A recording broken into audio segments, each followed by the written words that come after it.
Today, we talk about trampolines with weak nets. Let's talk about that.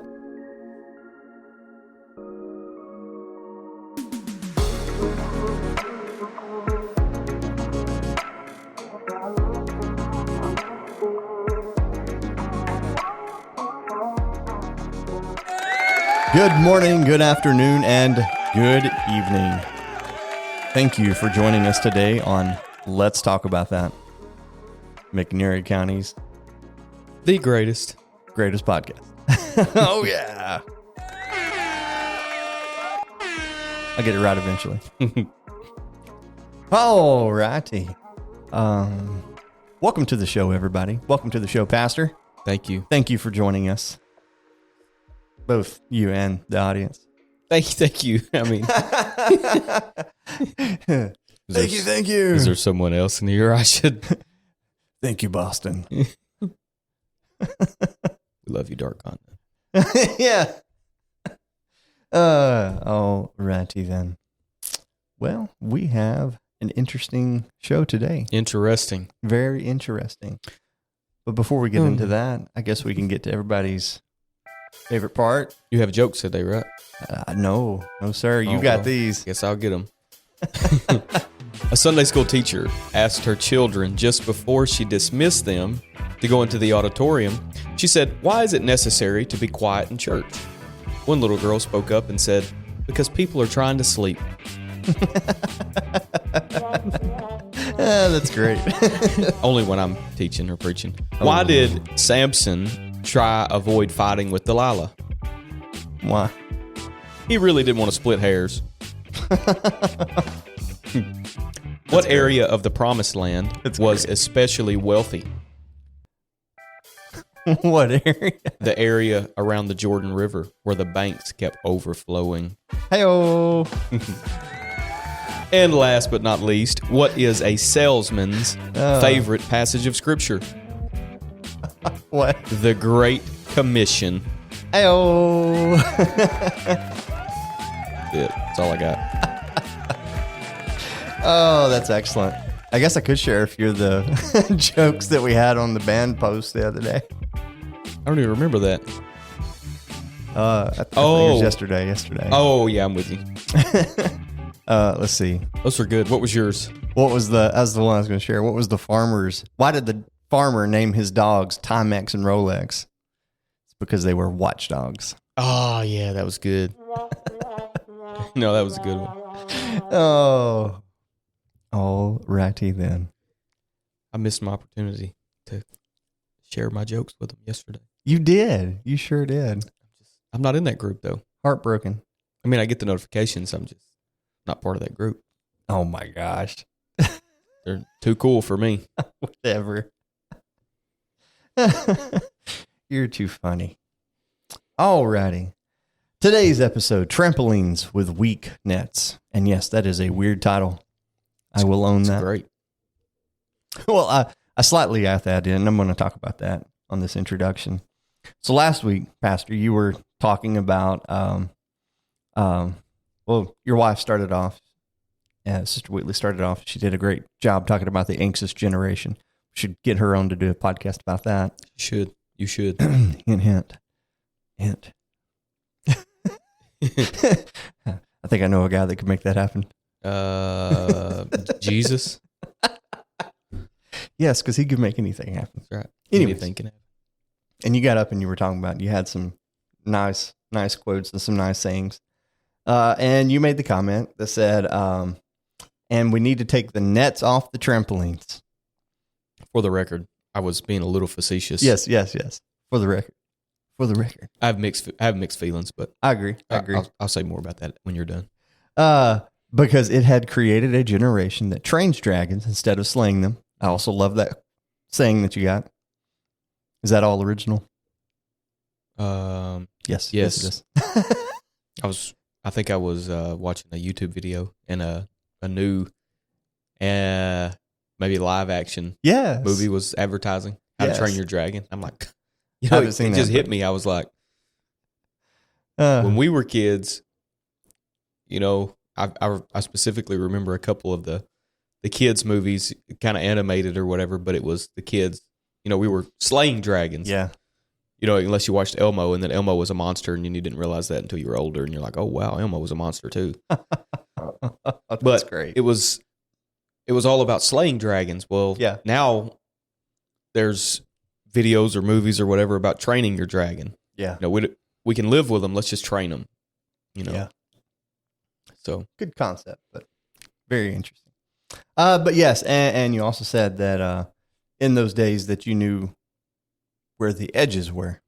And I was like, I love that, because it all made sense, and it really does, because when you're in that type of a situation, because back in the day, we didn't have the nets. Yeah, you paid attention. You paid attention, because if you got too close, you fell off and you learned a lesson. Absolutely. You've worked construction a lot. I've been on a few roofs. Not necessarily doing construction, but I've been on a few roofs. Yeah. And you've got to pay attention to where that edge is. Absolutely. You walk right off of it. Yeah.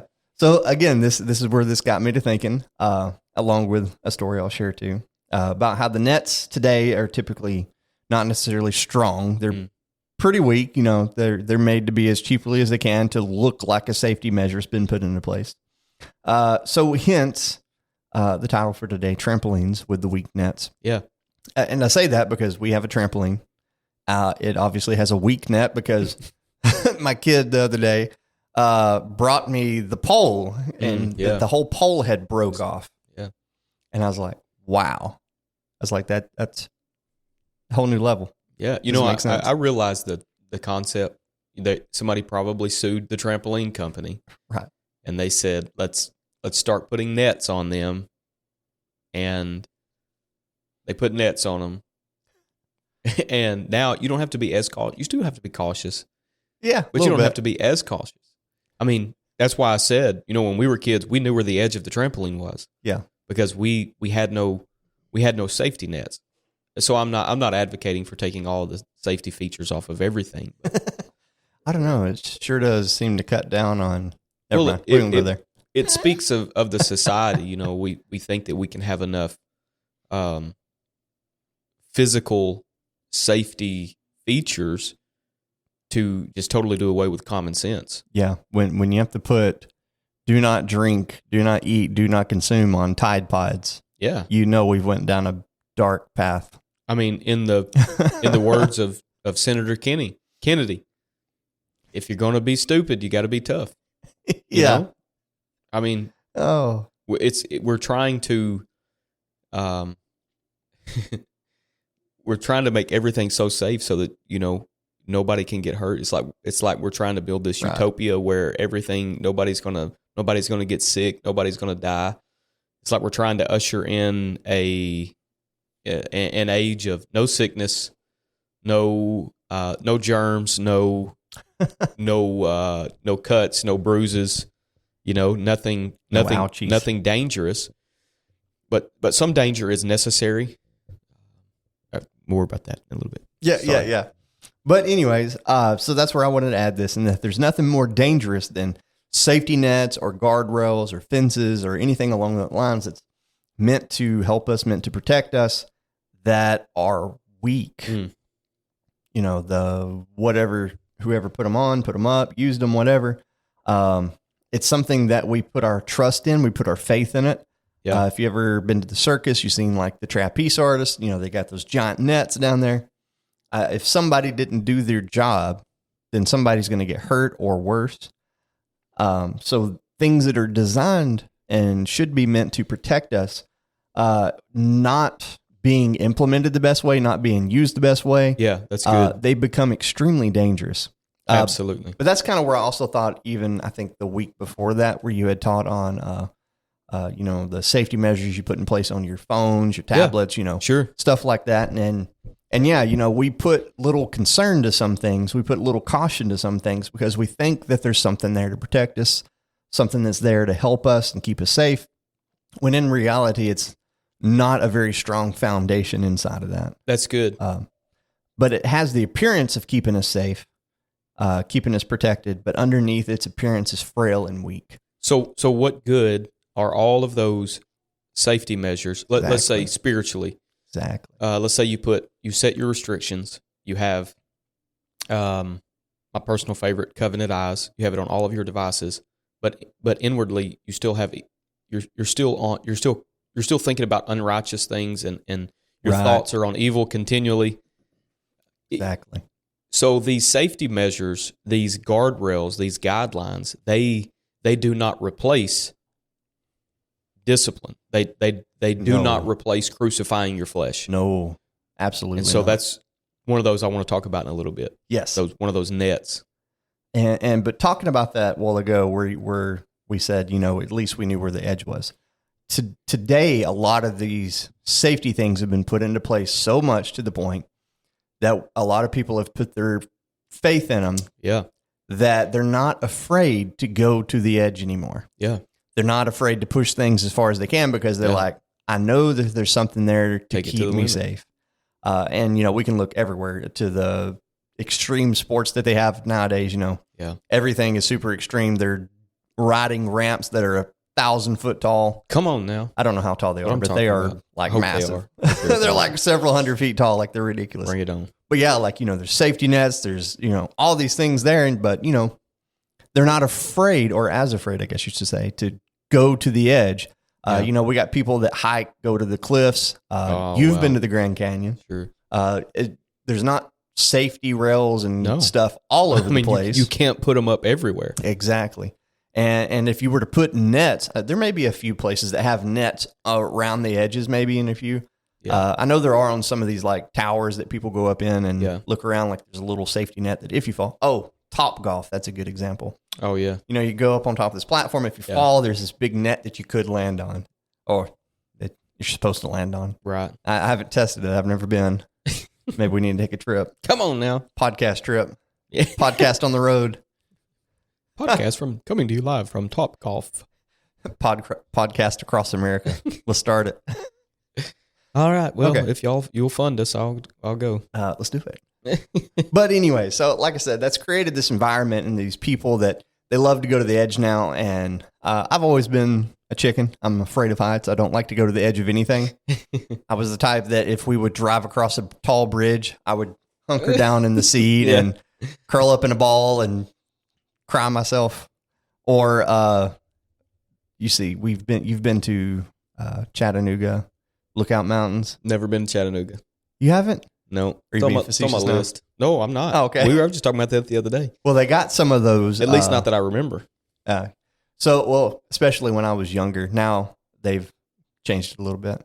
But they used to have the swinging bridges. Mm-hmm. So, you'd go across these little scary bridges. I would not go across those because I was extremely chicken. And then they even later on got these solid bridges where you could still walk up, look off the sides. I would still, like hunker down like a spider and crawl across till I was at the other side. Anyways, terribly afraid of heights.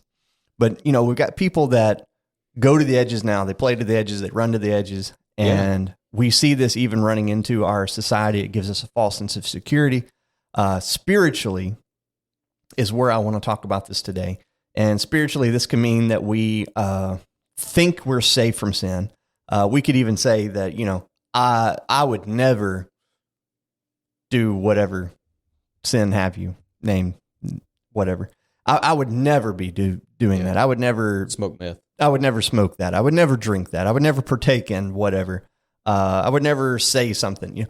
But unless we have that guard truly put into place to where it's really not actually going to be an issue, and we just say, "Oh, I just won't go near it. Something's not going to happen here." But like you said, even then, it's got to have something down inside of us to say, there's got to be a foundation within us to say we're not going to partake in that. Right. There's something in me Absolutely. that cannot and will not let me partake in something like this. Yeah. But straight to our question here.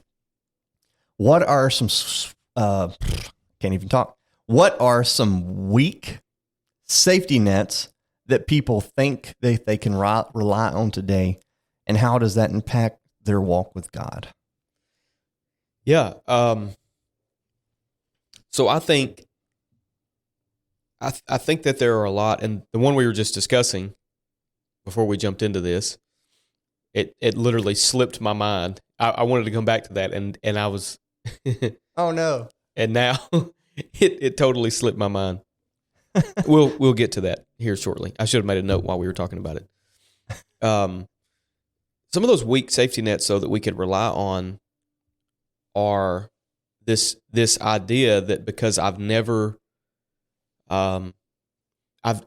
experienced that, or I've never been tempted with that. Right. That I could never be tempted with that. Right.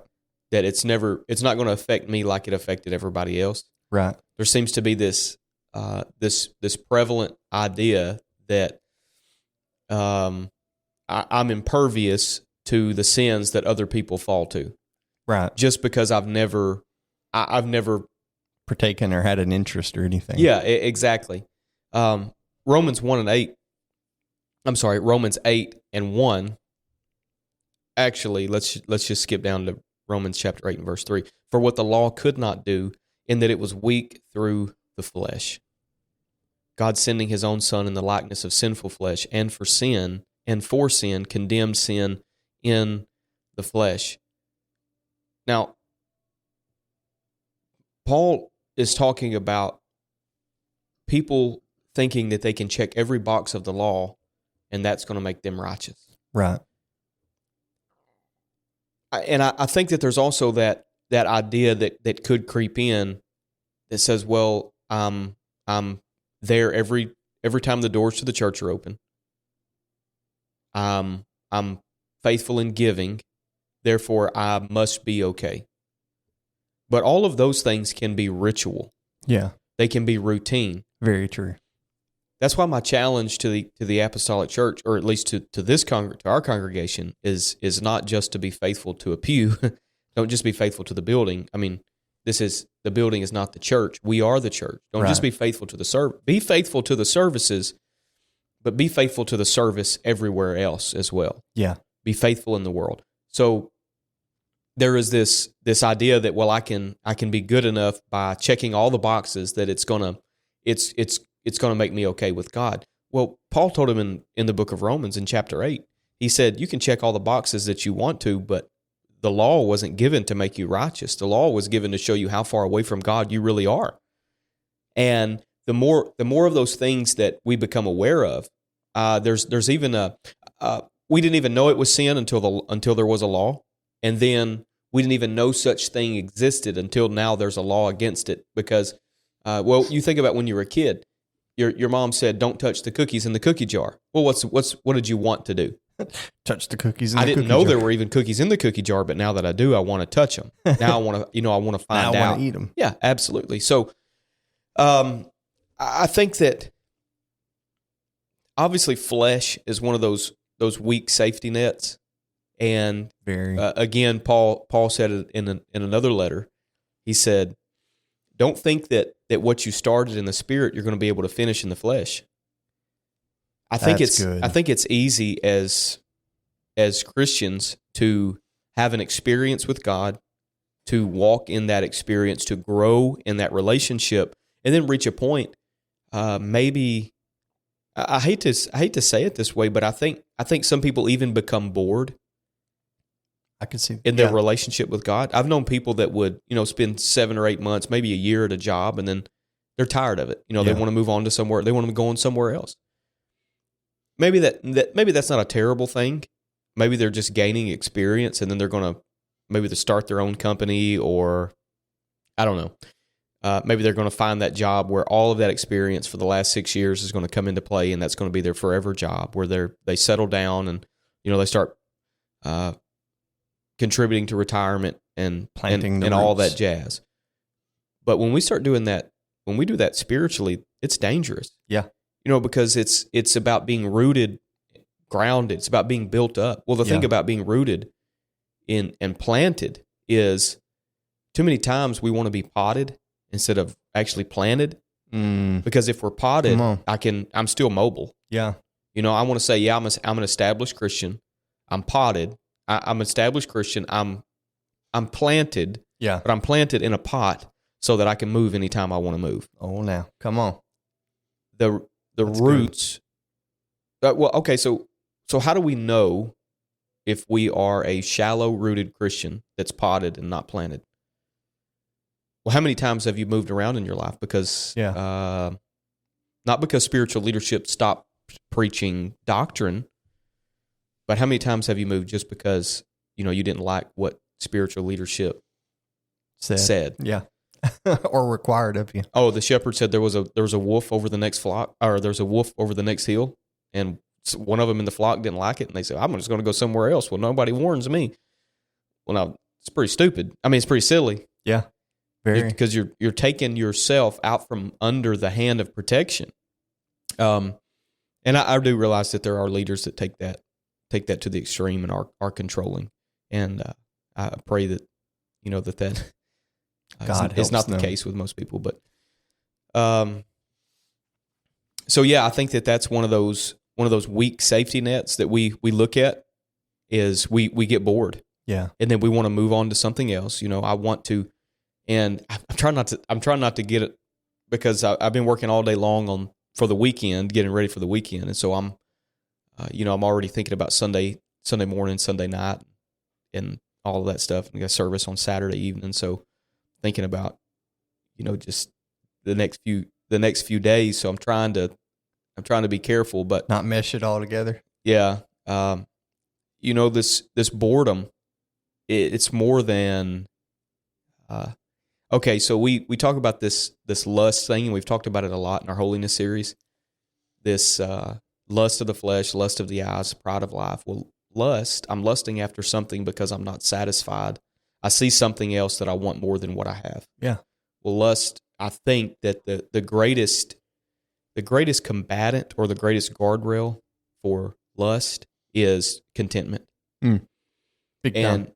Not contentment in the fact, well, I'm just content, but I'd really like to have more. No, it's content as in I have everything that I need. And in contentment, a lot of people look at it in a bad light too. Yeah, absolutely. It never occurred to me until I just said that, Because people are like, oh, if I'm being content, I'm having to settle. Yeah, almost like pacify. Yeah. And that's not the case at all. It's two entirely different words and phrases. Because to be content is you're being content. You're happy with what you have. It's not that you're settling. Absolutely. It's not that you're settling at all. It's not to say, well, I could have a big billion dollar house and all these other things. I could have all that, but I'm just going to settle with what I. No.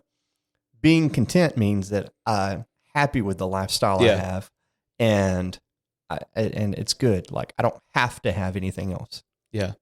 So a husband that is looking at other women, whether it's in public or online or whatever. Exactly. He's lusting after other women. He's telling his wife that what she has is not enough for him. Exactly. He's not content with her. He's not, if I can say it, satisfied with, whatever their relationship. The relationship. I'm looking for something else. I'm not happy with the circumstances we have. I'm not happy. And, I don't want to use that either because happiness is an emotion. So men are doing it visually. Women are doing it through reading materials. Yeah. Still lusting after something else. Fantasy land. It's not real. So this thing called contentment, it's dangerous because I'm not just saying that to other human beings that I'm not satisfied, but I'm also saying that to God. I'm also saying what you've given me is not enough. Yeah. What you have allowed to come into my life to manage is not enough for me. I want something outside of this covenant relationship that we have. Mm-hmm. Well, now I'm living in a dangerous area because I'm borderline, walking off and leaving God because, what's worse than the torment of the fire and hell burning in eternity is knowing that for eternity I'm going to be without God. Yeah. That's worse than any torment or torture that the body can, perceive. It's knowing that forever and ever I'm going to live without God. That's worse than hell. That's worse than the bottomless pit, is knowing I'm going to be without Him and I'm going to be without His presence for all of eternity. So I think it's necessary that we really slow down in life and not get caught up in the rat race of society. Yeah. because society pushes us to buy bigger and better. Keep going. Where's the end? If you have to, you're $750,000 in debt, but just keep on going. I gotta have more, bigger houses, bigger cars, whatever. A guy told me a couple of years ago he had a truck. It was huge, man. I'm talking about, it was a monster, brand new. I was like, man, you got a new truck? He's like, yeah. I was like, wow, it's really nice. Checking it out, I was like, man, it's super nice. He's like, yeah. He's like, I wish I had one bigger. He said, I think I'm going to go back and get one bigger. Oh my gosh. What? And I was like, oh, you can afford it. Go ahead. But I'm thinking, that's really a reflection of society as a whole. It's the discontentment, really. Yeah, absolutely. And thinking that somehow is going to satisfy. Weak safety nets. I think we can trust in natural things to get us through. I think I want to revisit that. Paul said, don't think you can start in the flesh or start in the spirit and finish in the flesh. Right. Another thing is we can trust in things. Yeah. It's so much easier, because to say that I'm going to start it in the flesh, maintain it in the flesh, or not the flesh, the spirit, start it in the spirit, maintain it in the spirit, and finish it in the spirit. Because then you're like, but if I do it in the flesh, that's within my own ability. That's right. Within my own power. Yeah. We like that because it doesn't require faith. Exactly. It doesn't require faith living. It doesn't require believing in an invisible God. Yeah. It requires believing in the strength of our own back. Because then I get to choose. The strength of our brain. Yeah.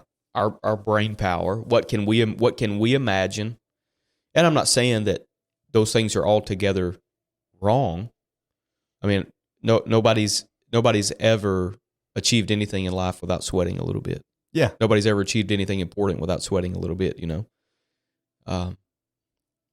and that doesn't mean necessarily physically. Some people do that. Some people do that in the air conditioning, but they still sweat. I wouldn't trade the physical stress for mental stress any day. Or the mental stress is always worse. Yeah.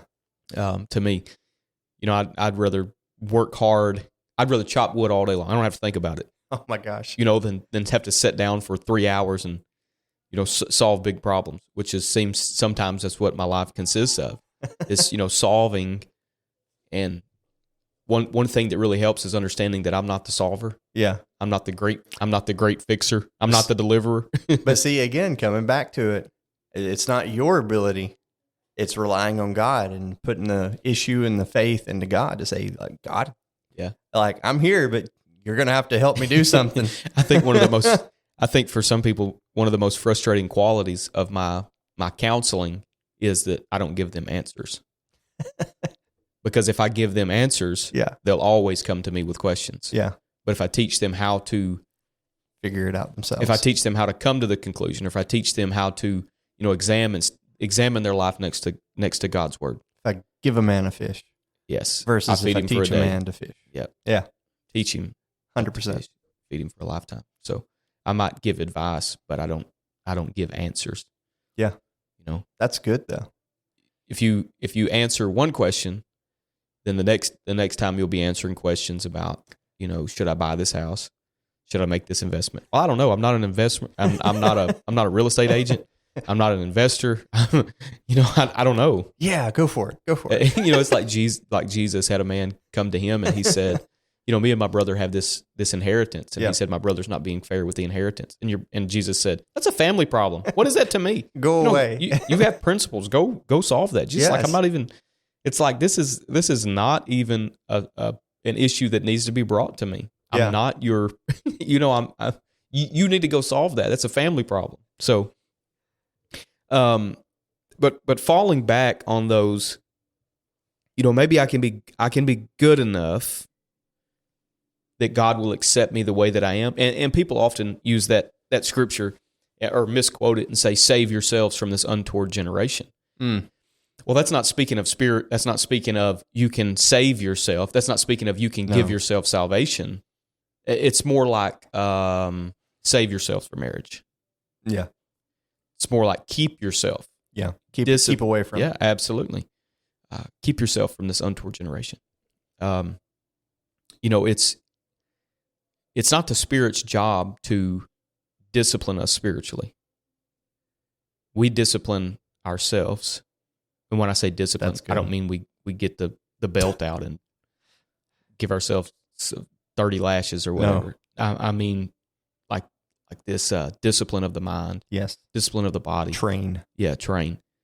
The Spirit will not do that. That's our responsibility. Now the Spirit will help us, teach us, guide us, lead us, but He's not going to superimpose on our human will. If you want to live a sinner, the Spirit say, go ahead, but I'm going somewhere else.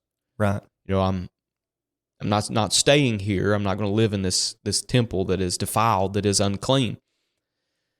So what do we do? What do we do about these weak safety nets? Well, going back to the trampoline analogy, when we didn't have safety nets, we were very cautious about the edge. Mainly, not even really the edge, but the spot in between the edge of the trampoline and the rail, because that's where the springs were. Yes. You could get your foot stuck in between those. So I think I might have fallen off the trampoline one time, but I probably have nearly broke my leg or my ankle or my arm 1,000 times getting it stuck in between those spots. Yeah, in between the springs. So we were working on a boathouse one time, and the boathouse was a floating boathouse, and it was all aluminum on these great big floats, and it was huge. It was 2-story, and we were on top, and we had to put out some. I think it was Western cedar, maybe. Great big. What are those things that stick out and they're decorative on the end? We built a pergola on top, but what are the things that stick out? They're all around the boat dock. I can't remember what they're called. Like some kind of purlin or something that stuck out. And so we were on the water, and it had a catwalk or a ramp going out from the land to the boat dock, and that's how we got material down. So I was going to get material, and on the edge you had about maybe a 30 inches wide, about 2 feet deep. But then you had that gap, but then you could reach over and you could pull the material up. Well, that's what I was doing. Well, I got so comfortable doing that, and I'd been doing that for days, bringing material up to the top that way. Well, one of those times I didn't look. Oh. And I stepped in the middle of that gap. Well, I'm about 20 feet off the. See, it wouldn't be that bad if it was over the water, but I'm not. I'm over the boardwalk coming down to the ramp. It's got the rail on the side. But fortunately, my tool belt was the only thing that stopped me, because when I slid down, I was scraped from my ankles, all the way up to my tool belt, which went from my waist to underneath my arms. It's in my armpits, and it stops me. But it was like I had gotten so comfortable getting next to the edge, that I didn't even think about it anymore. And it's like, I've done this 1,000 times. We're good to go, no worries. Well, that's all it took was that one time. But the problem was, because of how I fell in that gap, I could not pick myself up. I could not get out. Here I am. My arms are going up in the air as I'm sliding further and further down, and all this stuff's dumping out of my tool belt. I've got square and hammer and all that's going into the water, it's falling off, bouncing everywhere. And one of the guys runs over, and he literally grabs my tool belt on each side. And he's like, "I cannot get you out." I was like, "I'm stuck." I'm stuck, but I'm still falling, And one of the guy on the ground, he pulled a ladder over, and he pushed up on my feet. And then the guy on top, he was pulling me up by my tool belt. What? And I learned that lesson that day, that it's so easy to fall when you're so close to the edge. Yeah. So. And when you get comfortable, it just makes it so much more dangerous. So comfortable at the edge. What happens? I hate to go back to the trampoline, but what happens? What happens if you spend your life training on a trampoline that has nets, and then you go to somebody's house that has a trampoline that doesn't have nets? Oh, so how do you make that adjustment?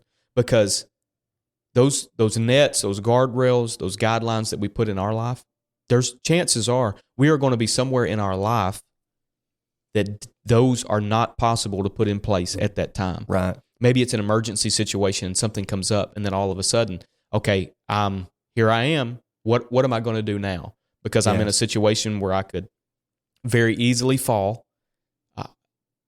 You're in an exposed situation in your life that you was never prepared to cover or guard unexpected. or protect. Yeah.